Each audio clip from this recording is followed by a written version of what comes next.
don't settle for anything less than you can be. Make your life a masterpiece.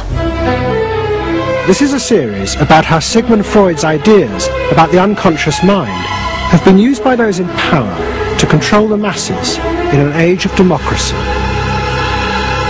Last week's episode showed how Freud's ideas spread throughout America in the 1950s. They were promoted by his daughter Anna and by Freud's nephew Edward Bernays, who invented public relations.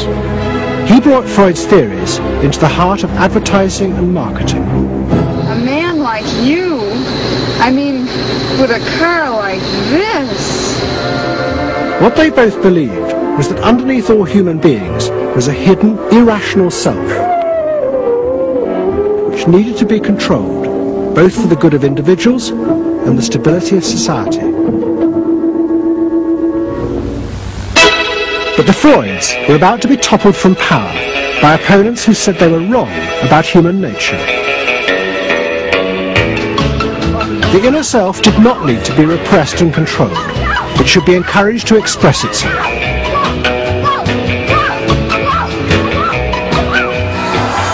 Out of this would come a new type of strong human being and a better society. But what in fact emerged from this revolution was the very opposite. An isolated, vulnerable, and above all greedy self, far more open to manipulation by both business and politics than anything that had gone before. Those in power would now control the self, not by repressing it, but by feeding its infinite desires.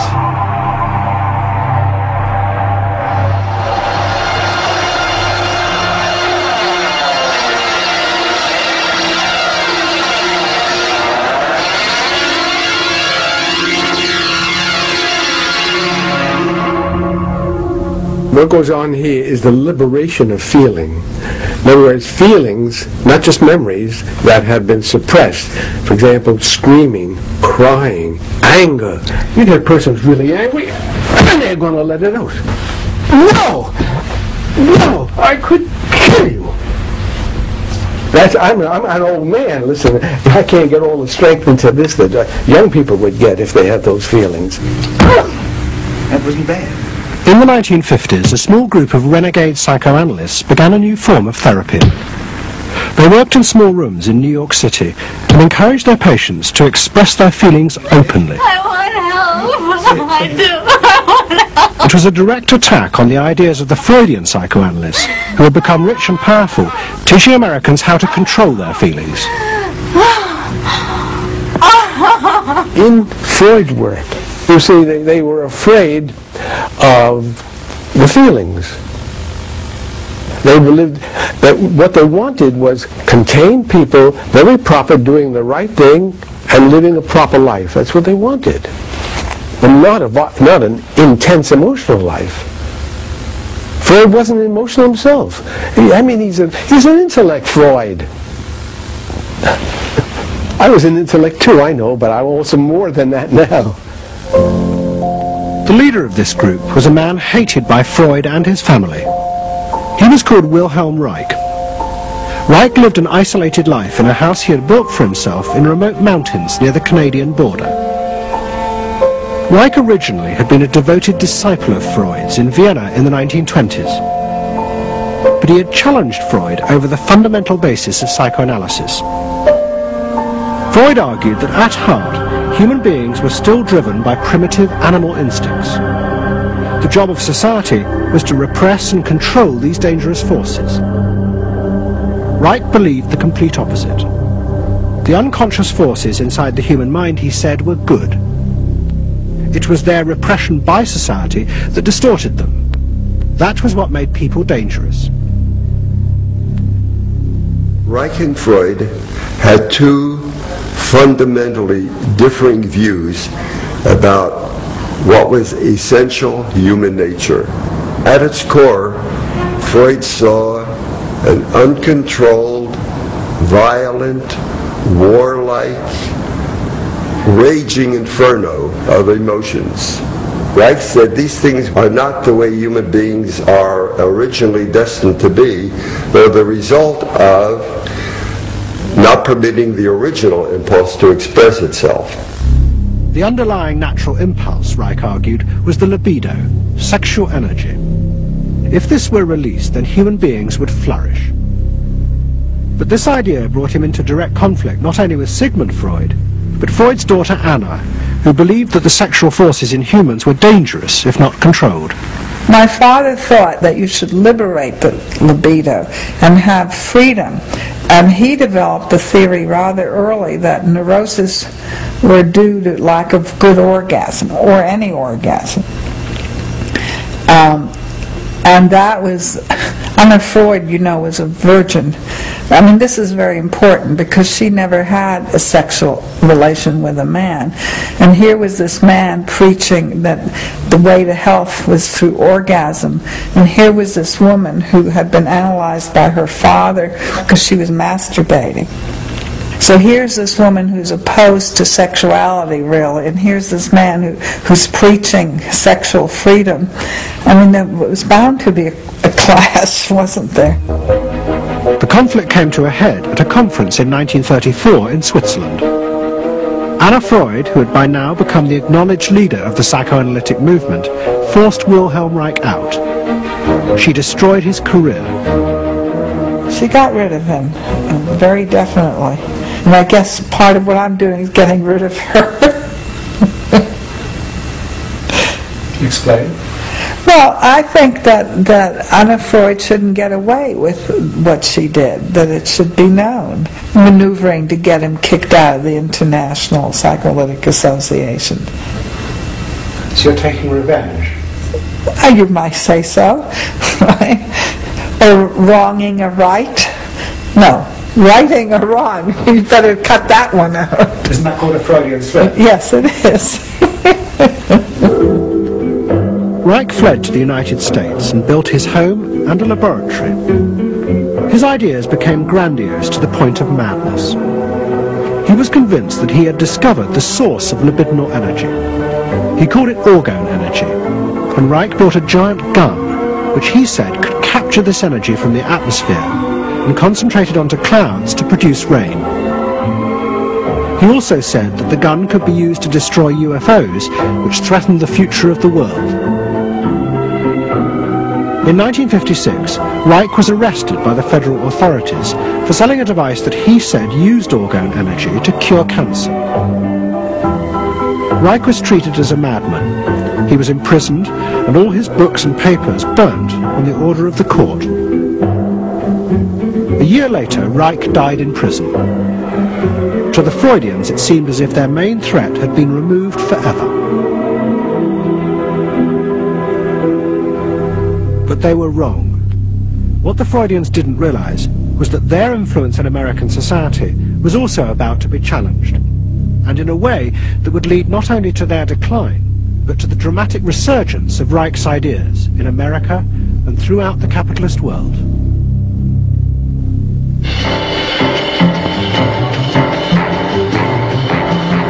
The consumer is king. His whim makes or unmakes manufacturers, wholesalers, and retailers. Whoever wins his confidence wins the game. Whoever loses his confidence is lost. By the late 50s, psychoanalysis had become deeply involved in driving consumerism in America. Most advertising companies employed psychoanalysts, and as last week's episode showed, they had created new ways to understand consumers' motives, above all with the focus group, in which consumers free associated their feelings about products. Out of this came new ways to market products by appealing to the hidden, unconscious desires of the consumer. Vulnerability, sheer deception. great. Tilt-away steering wheel. A dream thing, the mistress. Something intimate is going on. But in the early 60s, a new generation emerged who attacked this. They accused American business of using psychological techniques to manipulate people's feelings and turn them into ideal consumers. Advertising was manipulation. It was a way to get you to do something that didn't come out of you. It came out of somebody else. Somebody else said, this year you should be wearing powder pink shirts with matching powder pink buck shoes. And I said, why? That's not who I am. That's who somebody else is. They wanted you to be somebody who would buy their stuff. This whole feeling of being somebody else's tool, I don't want to be that. I don't want to be somebody else's man. I want to be me. In the mid-60s, a protest movement began on America's campuses. One of the students' main targets was corporate America. They accused the corporations of brainwashing the American public. Consumerism was not just a way of making money, it had become the means of keeping the masses docile, while allowing the government to pursue a violent and illegal war in Vietnam. The student's mentor was a famous radical philosopher called Herbert Marcuse. Marcuse had studied psychoanalysis and was a fierce critic of the Freudians. They had, he said, helped to create a world in which people were reduced to expressing their feelings and identities through mass-produced objects. It resulted in what he called one-dimensional man, conformist and repressed. The psychoanalysts had become the corrupt agents of those who ruled America.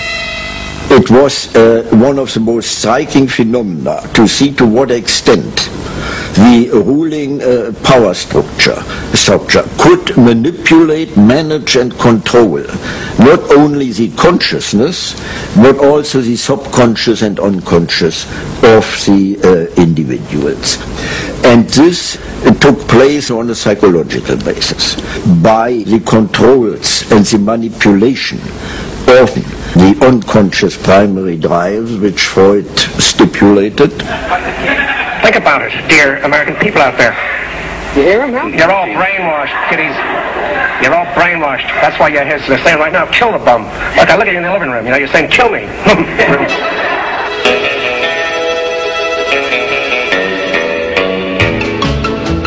Following the logic of Marcuse's argument, the new student left set out to attack this system of social control. It was summed up in the slogan, "There is a policeman inside all our heads. He must be destroyed." And that policeman was going to be destroyed by overthrowing the state and the corporations that had put him there. One group, the Weathermen, began a series of bomb attacks on companies that they said both controlled people's minds through consumer products and made the weapons being used in Vietnam. There's no way to be committed to nonviolence in the middle of the most violent society that history's ever created. I'm not committed to nonviolence in any way. We want to live a life that isn't based on materialistic values, and yet the whole system of government and the economy of America is based on profit, on personal greed and selfishness. So that in order to be human, in order to love each other and be equal with each other and not place each other in roles, we have to destroy the kind of government that keeps us from asserting our positive values of life.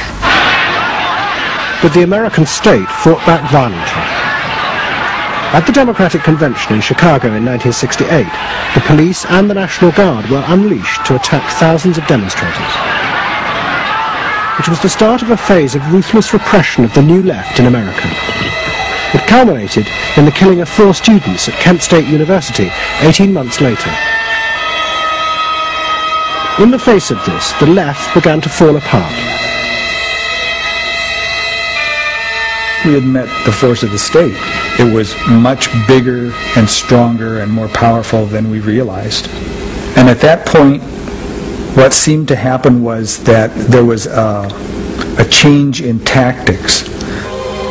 Confronted by this violent repression, many in the new left began to turn to a new idea. If it was impossible to get the policeman out of one's head by overthrowing the state, instead one should find a way of getting inside one's own mind and removing the controls implanted there by the state and the corporations. Out of this would come a new self, and thus a new society.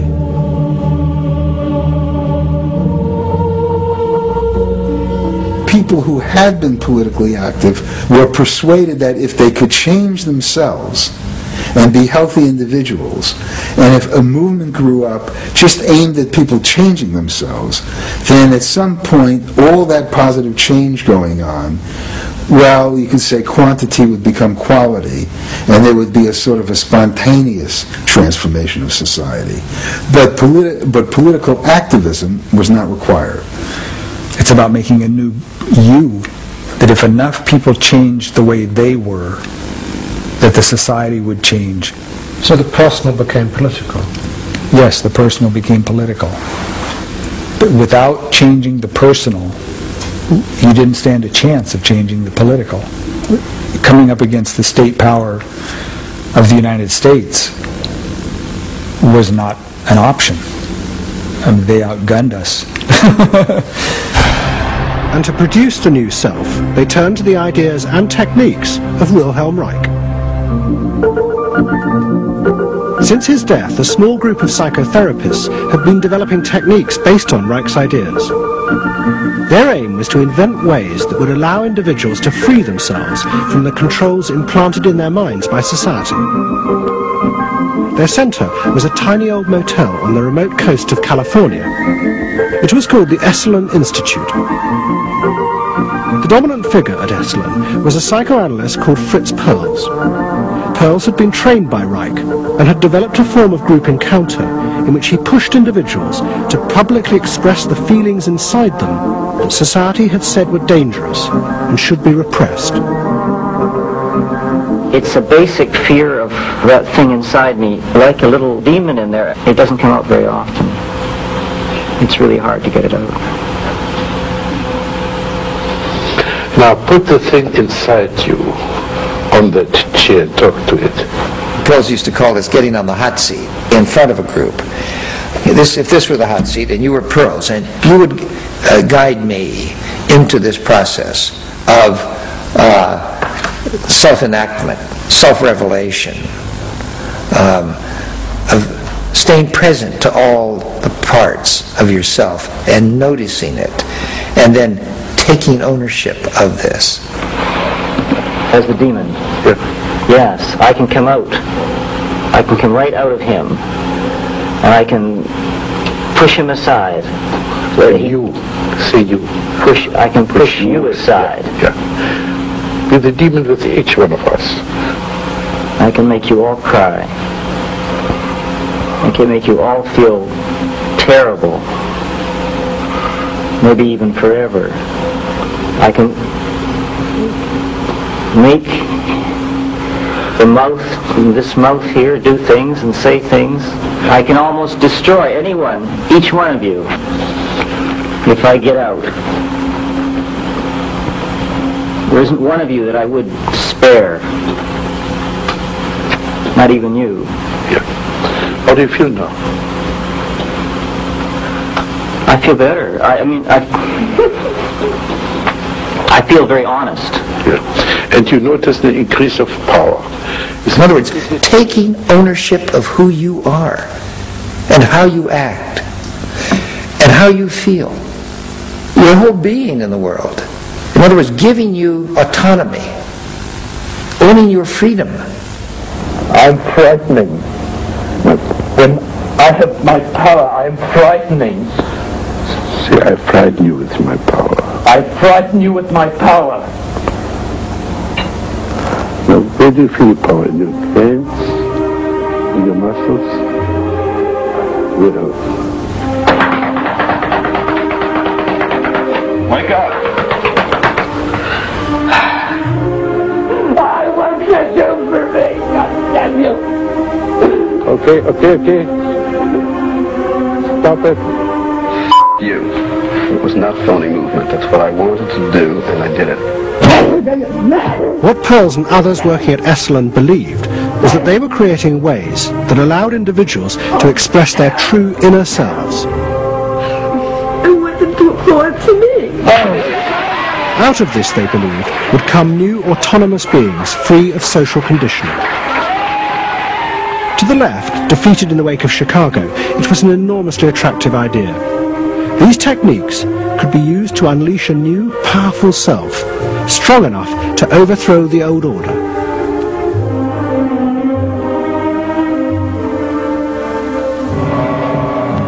In the late 60s and early 70s, thousands flocked to Esalen. Only a few years before, it had been an obscure fringe institute.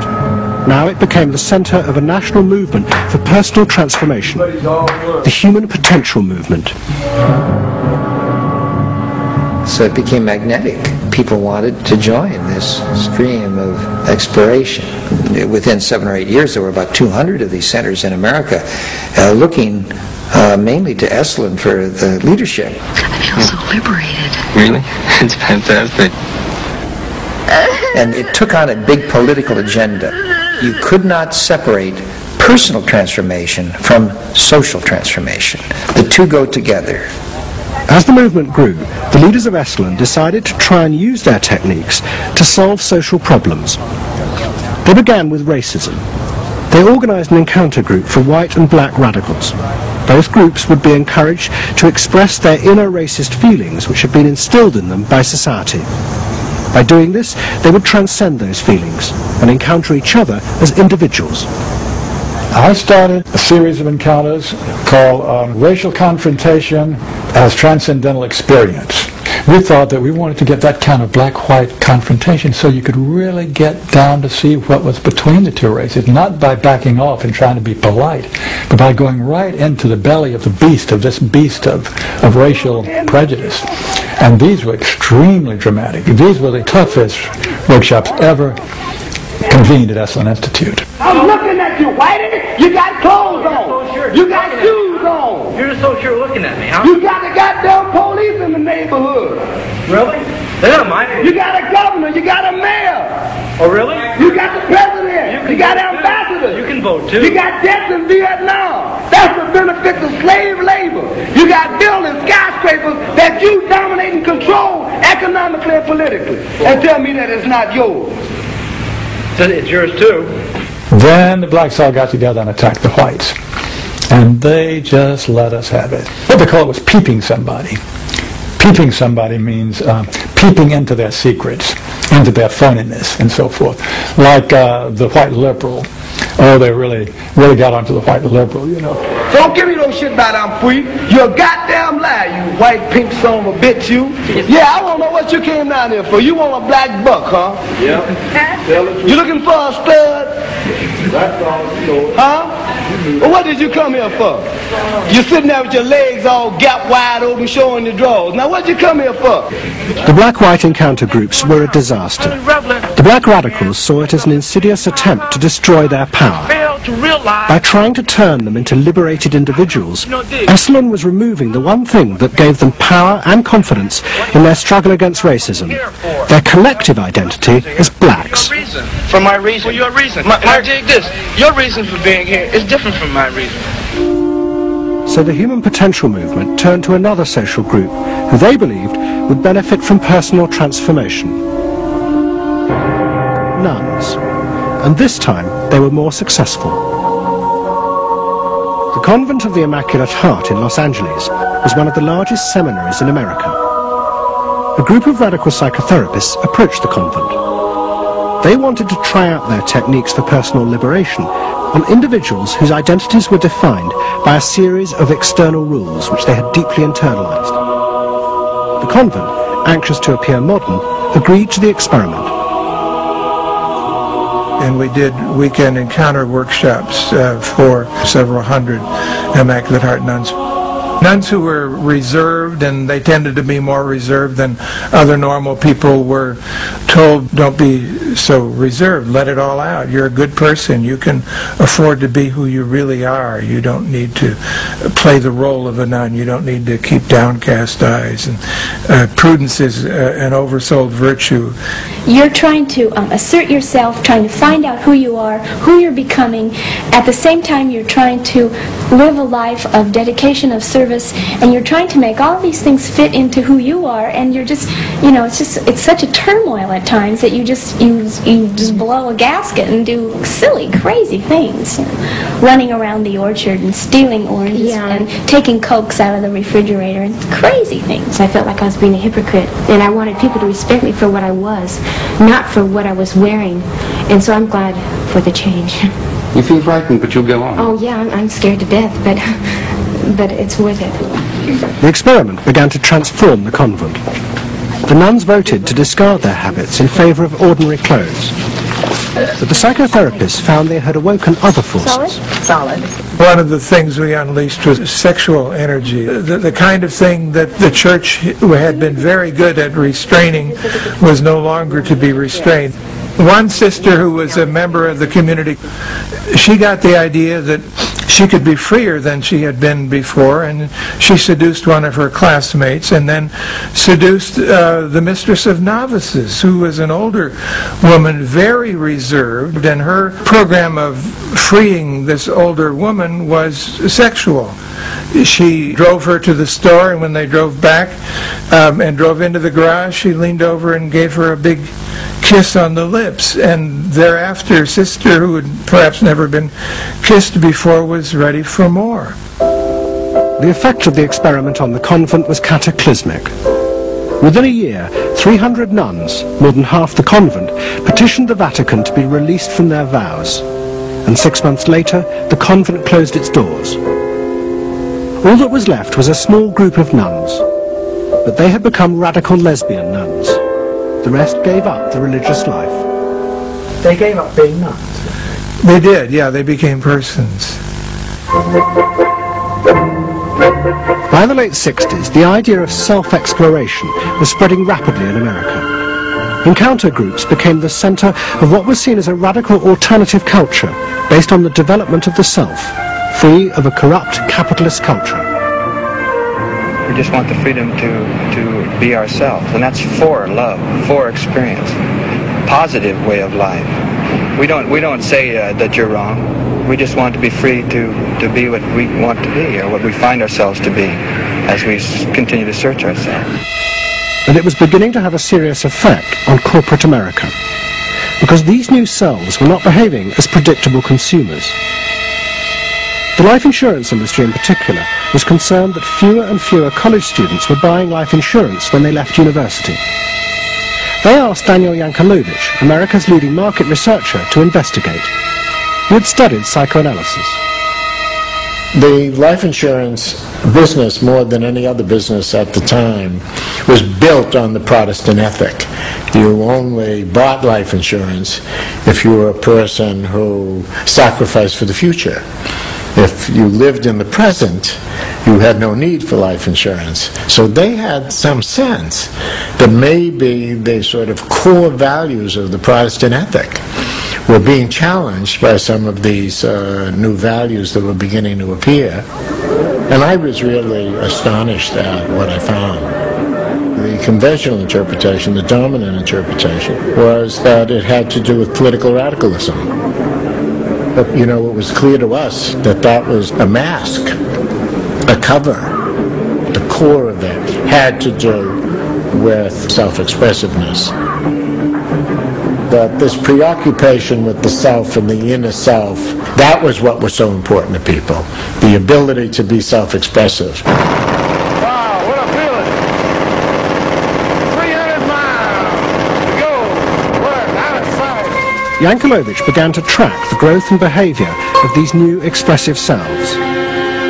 What he told the corporations was that these new beings were consumers, but they no longer wanted anything that would place them within the narrow strata of American society. Instead, what they wanted were products that would express their individuality, their difference in a conformist world, the very things that US corporations did not make. Products have always had an emotional meaning. What was new was individuality. The idea that this product expresses me, and whether it was a small European car, the particular music system, your presentation of self, your clothing. For immediate energy from our muscles and relaxation. These become ways in which people can expend their money in order to say to the world who they are. But the manufacturers, they had no idea of what was going on really in the with consumers and in the market at large. Major advertising companies set up what they called operating groups to try and work out how to appeal to these new individuals. The head of one agency sent a memo to all staff. We must conform, he told them, to the new non-conformists. We must listen to the music of Bobby Dylan and go to the theatre more. But the problem was, few of the self-expressive individuals would take part in focus groups. The advertisers were left to their own devices. There's a new cereal that tastes so right. Makes you dance, it's a way out of sight.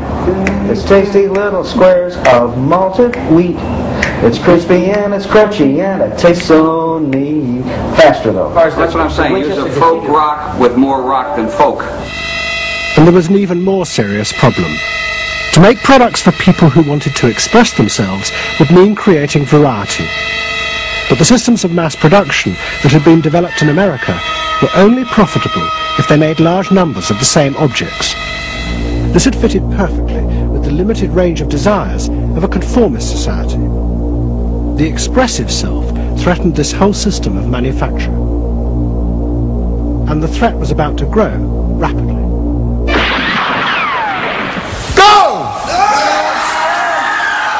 Because an entrepreneur had invented a way of mass-producing this new independent self.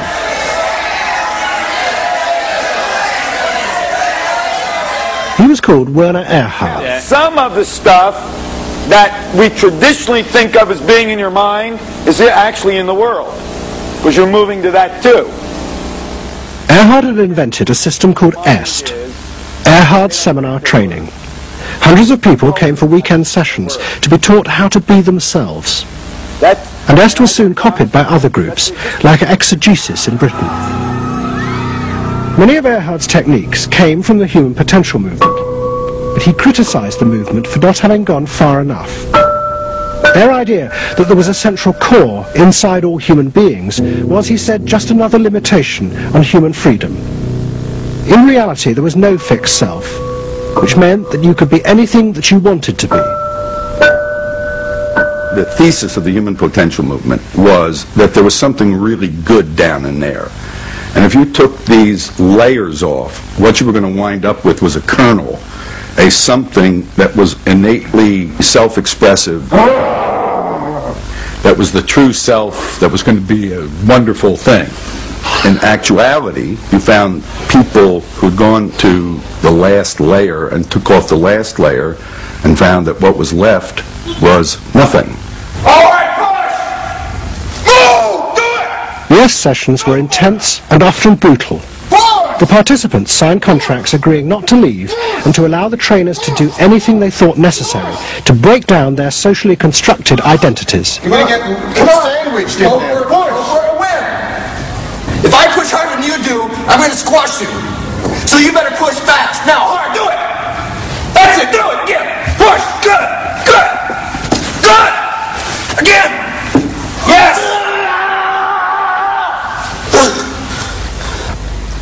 The real point to the EST training was to go down through layer after layer after layer after layer until you got to the last layer and peeled it off, where the recognition was that it's really all meaningless and empty.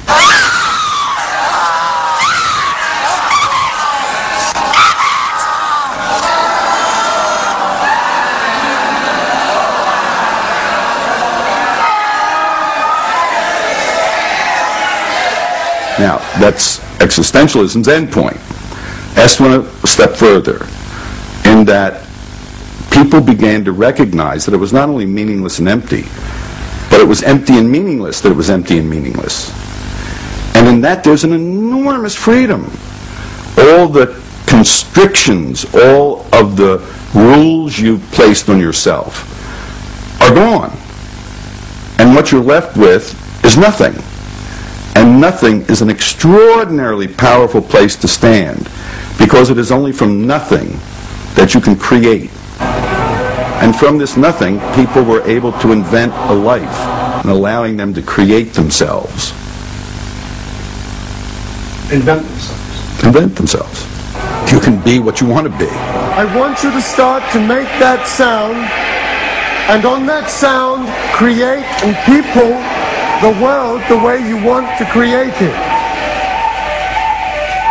What Earhart did was to say that only the individual matters, that there is no societal concern, that you living a fulfilled life is all you need be concerned about. Est people came out of those trainings feeling that it wasn't selfish to think about yourself, it was your highest duty. So kiss me and smile for me, tell me that you'll wait for me, hold me like you never let me go.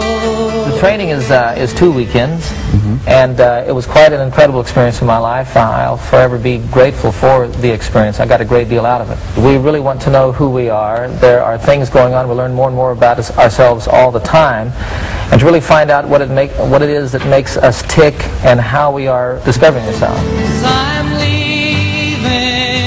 Est became hugely successful. Singers, film stars, and hundreds of thousands of ordinary Americans underwent the training in the 1970s.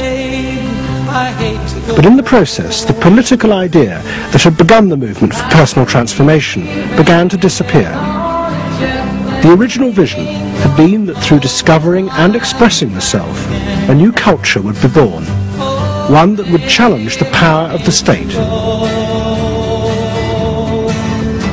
We will not let them separate our culture from our politics. We are a people. We are all together. But what was now emerging was the idea that people could be happy simply within themselves, and that changing society was irrelevant.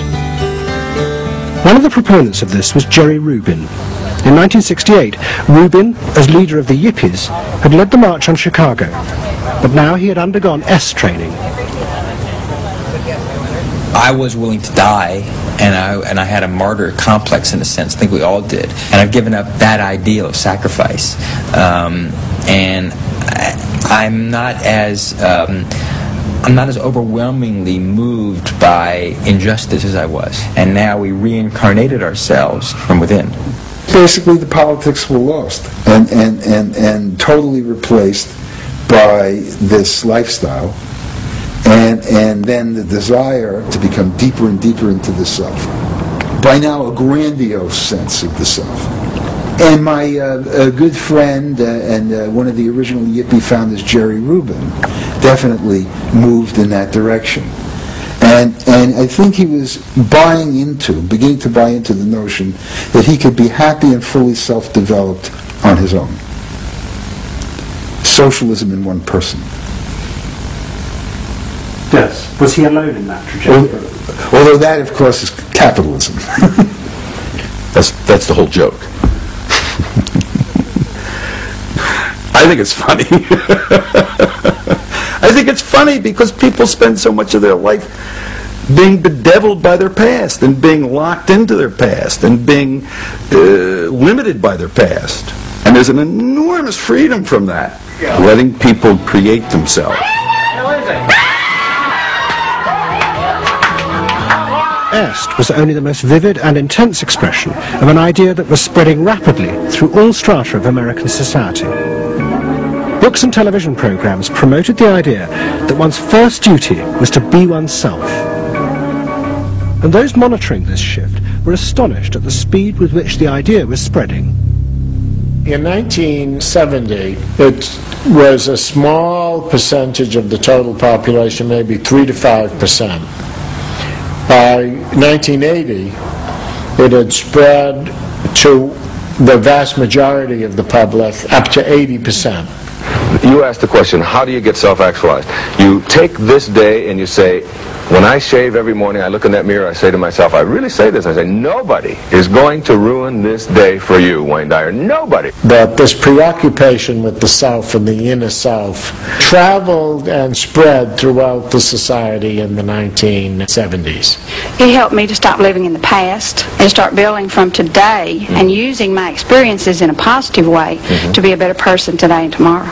But then the problem comes, well, how do you be self-expressive? And it was at this point that American capitalism decided it was going to step in and help these new individuals to express themselves, and in the process make a lot of money. The first thing they were going to do was to find a way of getting inside their heads, to discover what these new beings wanted in order to be themselves.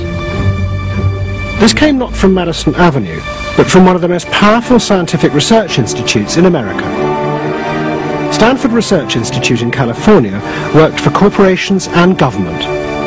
It had done much of the early work on computers, and was also working for the Department of Defense on what would become the Star Wars project.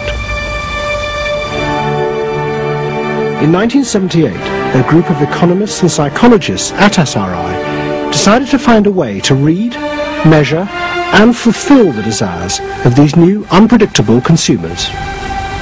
The idea was to create a rigorous tool for measuring a whole range of desires, wishes, values that prior to that time had been kind of overlooked.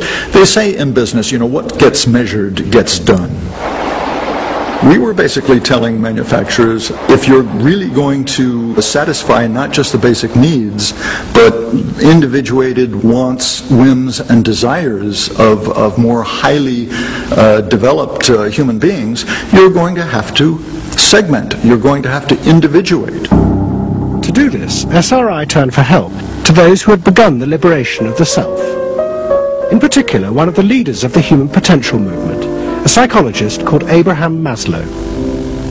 Through observing the work at places like Esalen, Maslow had invented a new system of psychological types.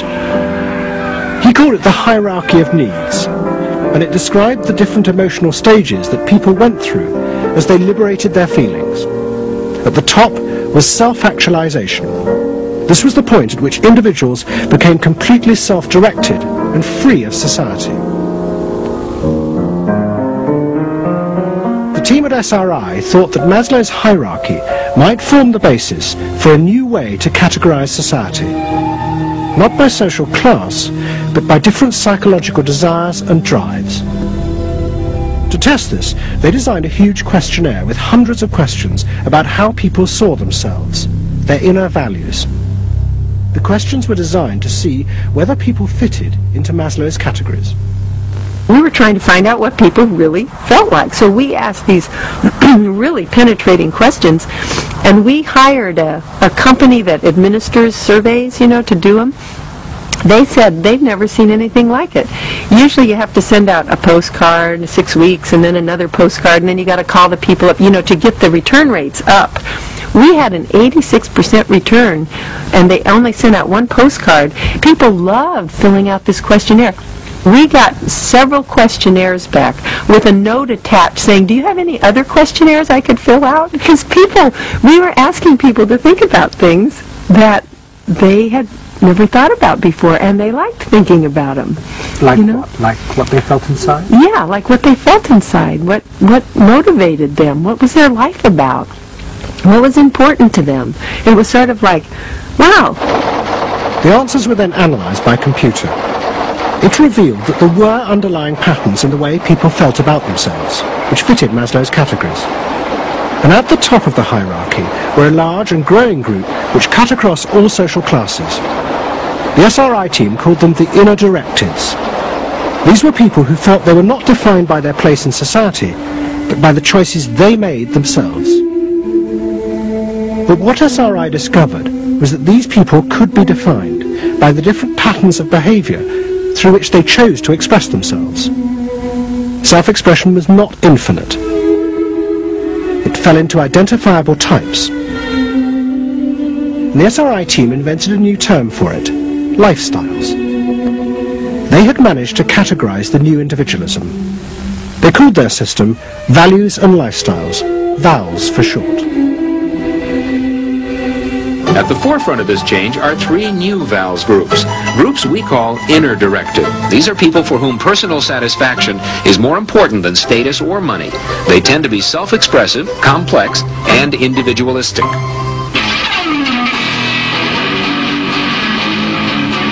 Rob is an I am me. I Am Me's are searching for new values, breaking away from traditions and inventing their own standards. Rob even invented his own name, Rob Noxious. Jody is an experiential. This is a group seeking inner growth through direct experience. Experientials aren't in one place much. This is the try-anything-once crowd, and all that activity takes goods and services. Their hobbies are hands-on, and their possessions are simple, but not always simply priced. I'm a bookseller. I sell books. I'm a businessman. It doesn't necessarily mean that I believe in capitalism. It just happens to be what I'm doing now. SRI created a simplified questionnaire with just 30 key questions. Anyone who answered them could be immediately fitted into a dozen or so of these new groups. It allowed businesses to identify which groups were buying their products, and from that, how the goods could be marketed, so they became powerful emblems of those groups' inner values and lifestyles. It was the beginning of lifestyle marketing. So it allowed people not just to look at people as demographics, group of age and income and whatever, but to really understand the underlying motivations. I mean, most of marketing was looking at people's actions and trying to figure out what to do. But what we were doing is we were trying to look more into people's underlying values so that we could predict what is their lifestyle, what kind of house do they live in, what kind of car do they drive. So the corporations were then able to sell things to them by understanding them, by having labels, by knowing what these people look like, where they live, what their lifestyles are. If a new product expressed a particular group's values, it would be bought by them. This is what made the values and lifestyle system so powerful, its ability to predict what new products self-actualizers would choose. And this power was about to be demonstrated dramatically. Val's would show it could predict not just the products they would buy, but the politicians they were going to choose to elect.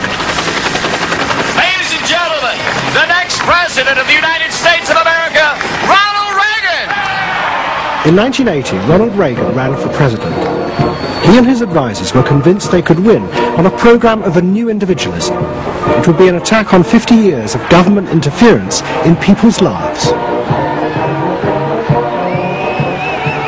I wrote a speech about let the people make the basic decisions, get judges out of the way, get bureaucrats out of the way, get centralized government out of the way. I gave Reagan a choice of several titles for the speech, and the one he picked was let the people rule.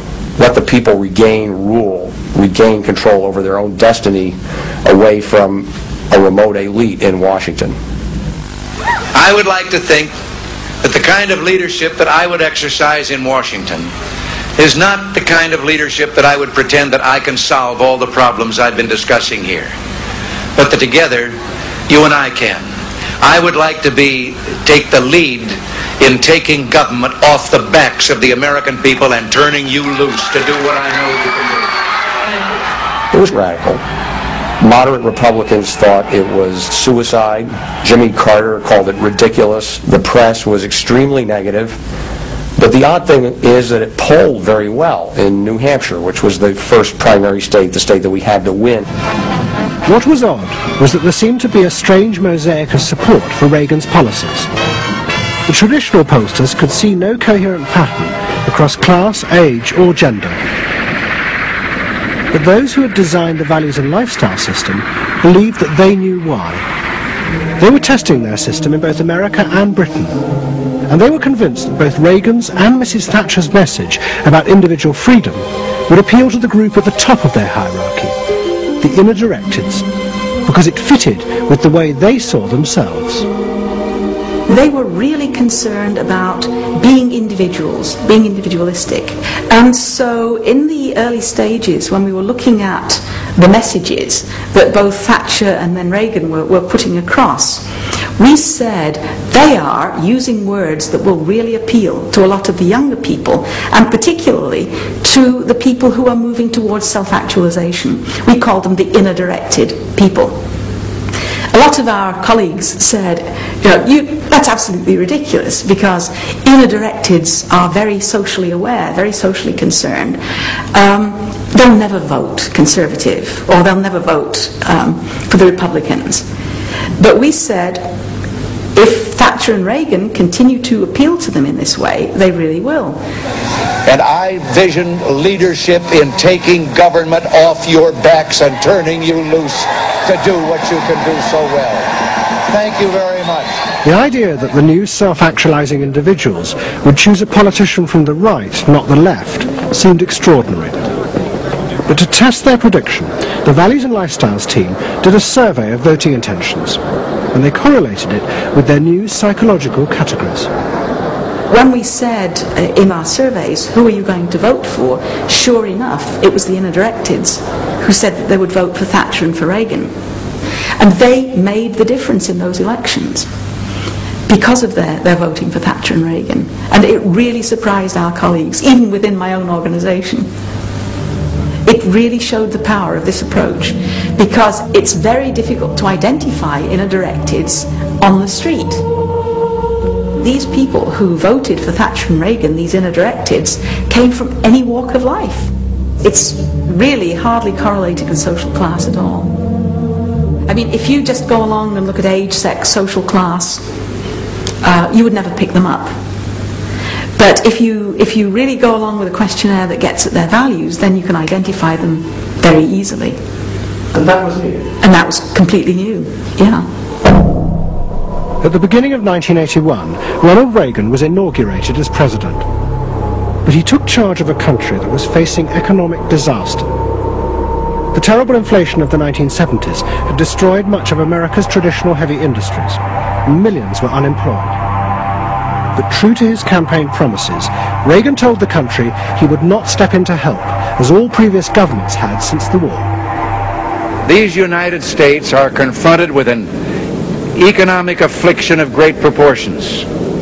We suffer from the longest and one of the worst sustained inflations in our national history.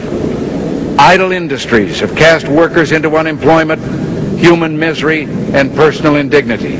In this present crisis, government is not the solution to our problem. Government is the problem. But America's ailing economy was about to be rescued, not by government, but by the new groups that the market researchers had identified, the self-actualizing individuals. They were about to become the motor for what would be called the new economy. You can be what you want to be. So regarding V8, what do you really want? A tasty product that's good for me. What do you want that for? One technique is that we ask people the same question over and over and over again, and we say, what do you want? What do you really want? What do you want that for? And they start to talk about it, and they kind of get intimate with what's going on. What we're doing with that technique is unpeeling the onion. If you want to think of a person kind of having layers and layers and layers of protection and thoughts and behaviors and beliefs, we want to get to that center core. In the wake of the invention of values and lifestyles, a vast industry of psychological market research grew up.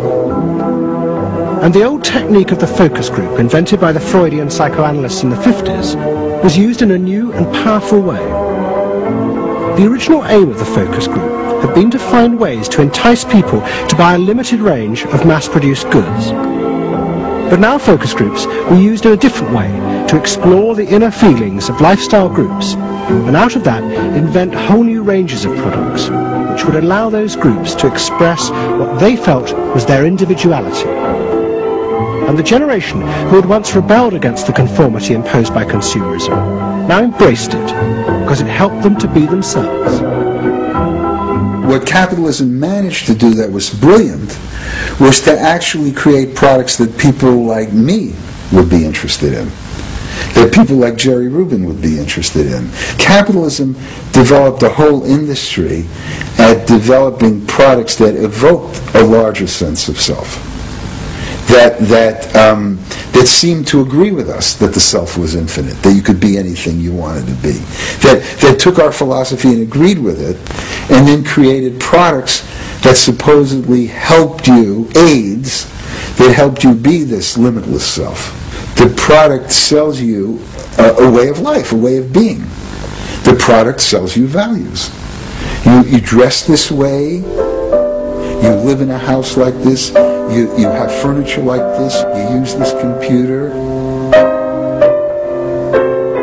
Do you have regular jeans? names are... Oh, Gloria Vanderbilt does a lot in denim, in silks, and in cotton. You eat in these restaurants, there are values there. Hipness, coolness. This is not, I repeat, not a marketing scheme. So the notion that you could buy an identity replaced the original movement notion that you were perfectly free to create an identity. And you were perfectly free to change the world and make the world anything you wanted it to be. Well, what I wear is a statement. And this vast range of new desires fitted perfectly with changes in industrial production. Computers now allowed manufacturers to economically produce short runs of consumer goods. The old restrictions of mass production disappeared, as did the worry that had bedeviled corporate America ever since mass production had been invented, that they would produce too many goods.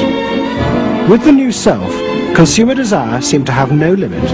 In the United States, the concern of companies was always that supply would outstrip demand, that we were producing too much, and that there was not a market for it. You don't hear that kind of talk anymore, because you've gone from a conception of a market of limited needs, and if you fill them, they're filled, to a market of unlimited, ever-changing needs dominated by self-expressiveness. That products and services can satisfy in an endless variety of ways, and ways that change all the time. And consequently, economies have unlimited horizons. Out of this explosion of desire came what seemed a never-ending consumer boom that regenerated the American economy. The original idea had been that the liberation of the self would create new kinds of people, free of social constraint. That radical change had happened, but while the new beings felt liberated, they had become increasingly dependent for their identity on business. The corporations had realized that it was in their interests to encourage people to feel that they were unique individuals and then offer them ways to express that individuality. A world in which people felt they were rebelling against conformity was not a threat to business, but its greatest opportunity.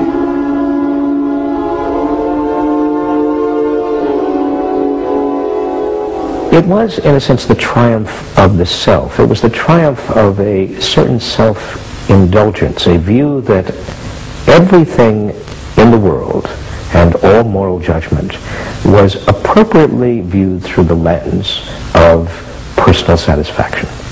Indeed, the ultimate ending point of that logic is that there is no society. There is only a bunch of individual people making individual choices to promote their own individual well-being.